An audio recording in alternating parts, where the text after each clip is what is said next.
ఓం నమో భగవతే వాసుదేవాయ.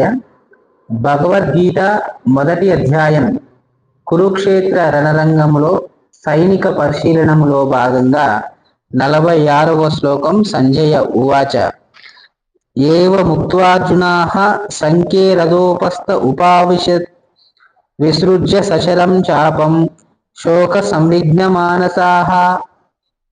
సంజయుడు అంటాడు, అర్జునుడు రణరంగమున అట్లు పలికి తన యొక్క ధనుర్బాణములను పక్కకు పడేసి దుఃఖముచే కల్లోలితమైన మనసు కలవాడై రథమున చతికిలబడాడు.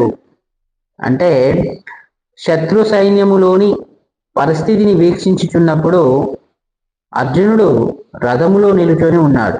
కానీ అతడు శోకము చేత పూర్తిగా దుఃఖ నిమగ్నుడై ధనుర్బాణములను ప్రక్కగా పడివేసి కూర్చునిపోయాడు.